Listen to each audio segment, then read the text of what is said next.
개 같은 경기, 이 리그 역대 최악의 성적에 대해서 누군가는 책임을 져야 한다. 누구냐? 감독이 책임을 져야지. 포스테코글루 감독에게 준 기회, 그러니까 유로파리그 우승까지 그래도 갈 수 있게, 만약에 그 기회도 안 주고 잘랐어도 토트넘은 우승할 수 있었을지도 몰라요. 감독이 뭘 굉장히 신박하게 잘해서 우승을 한 게 아니기 때문에 선수들이 그냥 코치들이랑 의기투합해갖고도 우승을 할 수 있었던 우승이기 때문에 감독의 역할이 아주 빛났다. 물론 감독이 망치지 않은 것만 해도 감사한 우승이었다라고 저는 생각해서 그 우승했을 때 감사함을 표했고 내가 너무 뭐라 해서 미안하다고 했지만 오늘 경기를 통해 우리가 진실에 마주하는 거죠. 포스테코글루가 감독으로서 상황의 반전을 이룰 수 있는 인물인가에 대해서는 역시나 그런 인물이 아니다. 아무리 우승 파티를 했다고 해도 뛰지 않은 선수나 또 그 사이의 일정이나 그 경기에 대한 대응이나 그 많은 면에 있어서 감독이 통제했을 수 있는 부분들이 있는데 4대1로 졌다라는 거는 변명의 여지가 없는 정말 심각한 실패다. 자, 이제 2014-2025 시즌 프리미어리그 최종전 경기가 모두 끝났고 최종 결과 말씀드리면 본머스가 레스터시티에 2대0으로 이겼고 맨체스터시티가 풀럼 원정에서 2대0 승리로 자력으로 챔피언스리그 진출을 이뤘고요. 웨스트햄 유나이티드가 입스위치와의 최종전 3대1 승리로 그래도 리그 순위를 14위까지 끌어올리면서 마무리를 했습니다. 리버풀은 크리스탈 팰리스와 1대1로 비겼고 맨체스터 유나이티드가 토트넘과 유로파리그 결승전 패배를 극복하는 안방에서 홈 최종전에서 챔스 진출을 노리던 에스턴 빌라를 2대0으로 제압하면서 오히려 유로파리그 우승을 이룬 토트넘이 포스테코글루 감독으로 가면 안 되겠구나 하는 걸 느끼게 했고 후뱅 아모린 감독은 그래도 후뱅 아모린 감독을 믿고 다음 시즌 가도 되겠구나라는 희망을 얻는 결과를 가져왔고요.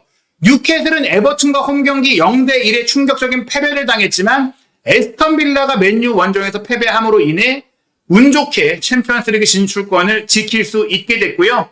첼시는 노팅엄 원정에서 1대0 승리로 역시 자력으로 챔스 진출을 이뤄냈고 노팅엄은 이 패배로 유로파 컨퍼런스 리그로 나가게 됐습니다. 그리고 아스널은 사우샘튼과 최종전 2대1 승리로 그래도 유종의 미를 거뒀고 토트넘이 브라이튼과의 경기 선제골을 넣었지만 페널티킥으로 운 좋게 선제골을 넣었지만 4대1 후반전에만 4골을 먹는 여전한 같은 문제, 같은 이런 전술적, 균형적, 팀적 포스테코글루 감독의 단점 극복에 실패를 하면서 리그 역사상 창단 후 최악의 성적, 최다 실점 시즌으로 마치게 됐습니다. 울버햄튼이 브렌트포드와 1대1로 비긴 결과까지 종합을 해드리면요. 리그 순위 리버풀이 우승했죠. 승점 84점. 살라가 득점왕, 도움왕, 올해의 선수 모두 차지했고요. 아스널이 74점으로 2위, 맨시티가 71점으로 3위, 첼시가 69점으로 4위, 뉴캐슬이 에스턴 빌라와 같은 승점 66점이었지만 골득 실차 우위로 5위를 차지하면서 챔피언스리그 진출에 성공을 했습니다. 우나이 에메리 감독의 에스턴 빌라는 맨유 원정 패배로 인해 유로파리그에 나가게 됐고 에메리 감독이 유로파리그의 사나이니까 유로파리그 우승에 도전을 해야 될 것 같습니다. 노팅엄은 누누 에스피리투 산초 감독이 로마로 갈 거라는 얘기가 나오고 있는 가운데 65점 7위, 결국에는 유로파 컨퍼런스 리그에 나가서 조금 현실적인 우승 도전이 가능한 대회에 임하게 됐고요.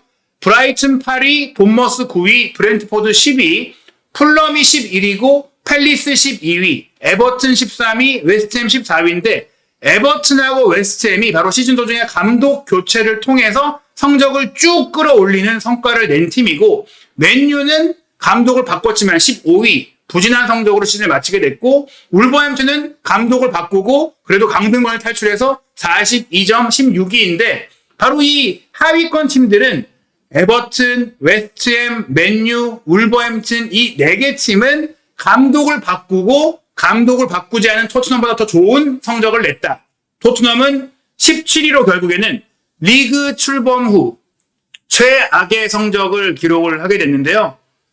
게다가 그래도 골드 실차 우위를 기록하고 있던 신기한 상황도 이번 경기로 잃어버렸어요. 리그 38전 11승 5무 22패 64득점 65실점으로 이제 골드 실차가 마이너스 1이 됐고 승률은 29%에 불과했고 즉 10경기 중 3경기밖에 못 이긴 승률이 됐고요.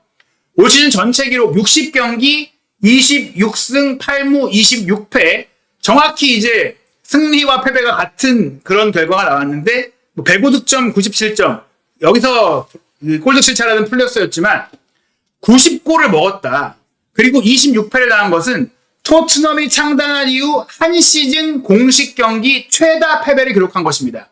그렇기 때문에 포스테코글루 감독은 유로파리그에서 우승을 했지만 경질되어야 한다는 것을 분명히 보여줬다라고 할 수 있고요. 그리고 이 경기 왜 경질되어야 하느냐? 경기 내내 밀렸어요. 우승 파티를 했고 몇몇 선수들을 뺐다라고 하더라도 사실 뛸 수 있는 선수 중에 가장 좋은 선수들을 내세웠고 회복할 시간 충분히 있었고 홈 경기였고 브라이튼 같은 경우도 경기 시작 전에 갑자기 데니 웰백이 부상으로 빠졌고 주앙 페드로도 부상으로 빠져 있고 미토마도 이적설이 나오고 있는 과정 속에 선발 명단에서 뺐기 때문에 브라이튼도 부상 이슈, 동기부여 이슈, 선발 선수들의 주전 비율 이슈들이 똑같이 있었어요. 그러한 가운데 심지어 토트넘은 행운의 상대 수비의 실책성 플레이로 인해 마티스텔이 얻은 페널티킥을 솔랑키가 성공시키면서 전반 17분에 앞서갔어요. 홈에서 상대가 부상자도 많고 동기부여가 없는데 선제골을 넣고 앞서갔단 말이에요. 그런데 후반전 시작과 함께 토트넘은 사르를 빼고 오도베르를 넣었잖아요. 그런데 여러분 후반전에 오도베르가 뭘 했는지 기억이 나시는 분 있습니까? 오도베르가 경기 영향력을 전혀 보이지 못했어요. 오도베르는 유로파리그 결승전을 뛰지 않은 선수입니다. 아무리 우승 파티를 하고 그런 기쁨을 누렸다고 하더라도 훈련도 토트넘은 진행을 했고 경기력적으로 이런 문제를 드러낸다는 건 우승의 여훈 때문이 아니라 준비 부족이에요. 감독의. 후반 시작과 함께 전반전에 끌려갔던 브라이튼은 아야리와 아딩그라를 빼고 디에고 고메스와 미토마를 투입해서 공격을 개편했고요. 이 투입이 곧바로 후반 시작 6분인 51분에 흰쉘 우드의 동점골로 이어졌고 그리고 나서 59분에 왼쪽 수비수 훌리오를 빼고 펠트만을 투입했고 그리고 나서 5분 만에 64분 흰쉘 우드가 2대1의 역전골을 넣었습니다. 2대1로 역전을 당하자마자 토트넘은 66분에 반더벤, 솔랑키, 벤탄쿠르를 빼고 비수마, 히샬리성, 데이비스를 넣었거든요. 반더벤은 조금 지쳐 보였고 솔랑키도 약간 충돌이 있어서 타격을 느꼈고 벤탄쿠르는 경고가 있었어요. 그래서 그 자리에 주전급 다른 자원들을 투입을 했죠. 그러나 그에 맞춰 브라이튼은 76분에 지쳐 보였던 그루다를 빼고 오라일리를 투입하면서 중앙이 좀 더 단단해졌고 그러한 과정 속에서 88분에 교체로 넣은 오라일리가 한 골을 또 기록을 하면서 3대1의 쐐기골을 만들었고 여기에 후반 추가 시간에는 고메스의 원더골까지 터지면서 특히 교체로 함께 넣었던 미토마와 고메스가 합작골까지 넣으면서 경기 운영 자체를 훨씬 더 휘르첼러 감독이 역대 프리미어리그 최연소 감독인 휘르첼러 감독이 포스테코글루 감독보다 훨씬 더 뛰어난 감독이라는 것을 보여줬어요.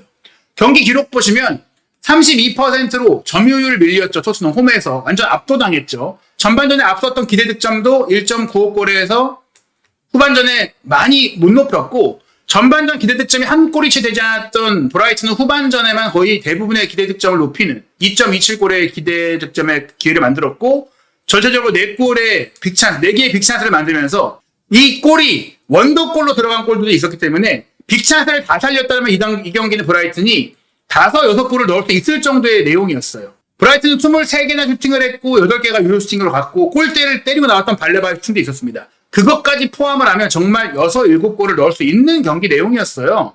유효 슈팅이 7개가 나왔습니다. 박스 안에서만 슈팅이 18개가 나왔어요. 너무 쉽게 박스 안에 진입을 허용을 했던 토트넘의 수비였고요.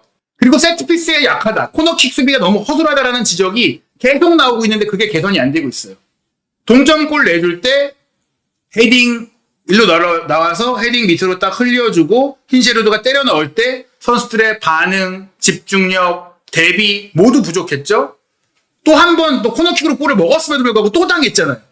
또 한 번 코너킥 들어왔을 때 또 공이 흘러나오고 여기 빈 공간 있잖아요. 이 공간 왜 안 막냐고. 흰셰르드가 동점골 넣은 선수인데 이 선수가 나와서 백힐로 슈팅할 때 왜 아무도 안 따라오느냐. 세트피스에 대한 기본 지침과 원칙이 없기 때문에 먹는 겁니다. 그냥 임기응변으로 막는 거예요. 그리고 다음 득점 장면, 페널티킥을 이제 얻는 장면이 되잖아요. 오른쪽에서 민테가 공을 끌고 들어가죠. 그리고 침투하는 움직임. 요 침투에 맞춰서 패스가 들어가는데 들어오는 상황에서 들어갈 걸 알았고 패스 올 걸 알았고 그런데도 교체에 들어와서 체력이 쌩쌩해야 될 비스마가 이 태클로 디에고 고메스를 막아섰죠. 파울로, 명백한 파울로. 디에고 고메스가 이렇게 들어오는 상황에 대해서 인지를 충분히 할 수 있는 동료 선수들이 많이 있었는데 그냥 바라만 보고 있는 거예요. 배우 공간, 수비 뒷공간을 파고드는 이 패스에 너무나 쉽게 무너지는 것도 토트넘의 수비 문제인데 이것도 대응하지 못했고, 그리고 미토마가 빼준 공, 이건 뭐 원더골 중거리 슈팅이 들어간 거긴 하지만 3대 1인 상태에서 다 내려가 있고 히샤이송 시간을 끌고 공격 의지, 수비 의지 아무것도 보이지 않았던 경기, 이미 우승도 했고 파티도 했지 않느냐, 그렇게 얘기한다면 그러면 이 경기를 돈 주고 보러 온 토트넘 팬들에게는 무슨 말을 할 거냐, 그 팬들에게는 뭘 보답해 줄 거고 뭘 줄 거냐, 유로파리그 우승 트로피 보여주는 게 다냐? 경기를 제대로 해줘야죠. 너네 일 다 끝난 거 아니야. 시즌 안 끝났어. 이거 공식 경기고 이거 이겨야지 리그 14위까지 올라가서 100억이 넘는 중계권료 수익을 배분받을 수 있었는데 그걸 지금 날려버렸다는 거예요. 레비 회장이 굳은 얼굴을 보이고 이 경기를 저희가 우승했는데 뭐 파티하고 다 피곤하겠지 이렇게 변명할 수 없다는 거예요. 정말 선수들의 몸 상태가 그렇게 안 좋았다면 뛸 수 있는 의지 있는 선수들, 유스팀 선수들, 간절한 선수들, 그런 선수를 뛰게 해서 최대한 좋은 경기력 보여줘야 하는 게 감독이 했어야 하는 판단입니다. 감독이 이 선수들을 내세운 건 이 선수들이 가장 잘할 거라고 생각했기 때문에 선택한 거고, 그 선수들로 낼 수 있는 최고의 경기력을 내야 하는 게 감독의 의무이고 역할인데, 이런 처참한 경기력과 결과 시즌 전체를 들어봤을 때 토트넘의 구단 역사상 최악의 리그 성적, 최다 패배 시즌을 보낸 것에 대해서는 결코 용납할 수 없다. 유로파리그 우승을 이뤄냈기에 다행이지 이 시즌 운영 전체 2년 동안 치렀던 특히 리그에서의 모습, 2년간 믿어준 결과가 이거라는 것은 레비 회장은 오늘 경기를 근거 삼아서 포스테코글루 감독에게 경질 통보를 내려야 한다. 그리고 토트넘은 다음 시즌 UEFA 슈퍼컵, UEFA 챔피언스리그 우승의 희망과 기대감을 이어가고 실제로 우승하기 위한 전력 준비, 전술 준비, 선수 영입을 제대로 하려면 스콘먼 최고 축구 책임자 예정한 대로 경질하고 포스테코글루 감독 경질하고 새로운 팀으로 이렇게 어렵게 주어진 기회, 챔피언스리그에서 정말 의미 있는 성적을 낼 수 있는 그 기회를 살리기 위해서 손흥민 선수와의 마지막 시즌, 제대로 된 시즌을 보내기 위해서 포스테코글루 감독 반드시 경질해야 하며, 포스테코글루 감독을 경질하는 결정이야말로 용기 있는 결정이라는 말을 전하면서, 레비 회장의 이 표정은 포스테코글루를 경질하겠다는 표정 아닐까요? 포스테코글루를 경질하겠다. 이 표정은 도저히 참아줄 수가 없다. 도저히 이 결과, 내용, 이 운영, 도저히 더 이상은 안 된다. 더 이상은 안 된다. 잘 가야 돼, 그냥. 박수 칠 때 떠나야 돼. 웃으면서 가는 게 나아. 좋은 기억으로 남는 게 낫다고. 다음 시즌 했다가는 다시는 영국에 못 올 수가 있다. 다시는 런던 땅을 밟지 못할 수가 있어. 어떤 일이 벌어질지 모른다고. 그냥 좋은 기억으로 떠나는 게 좋다는 거야. 그냥 여기서 가면 돼.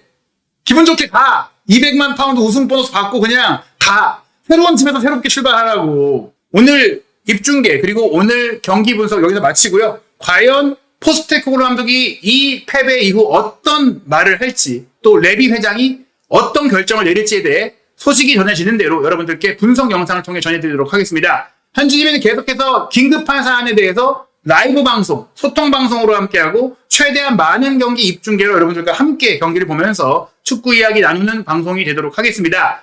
아직 올 시즌 유로파 컨퍼런스 리그 결승전과 UEFA 챔피언스 리그 결승전이 남아있고 그 경기도 한준TV가 입중계할 예정입니다. 한준TV 구독, 좋아요, 알림 설정으로 세계 축구계의 최신 이슈, 한국 선수들의 이적설, 손흥민 선수의 모든 이야기, 그리고 다양한 축구 소식 빠르게 확인하시기 바랍니다. 감사합니다.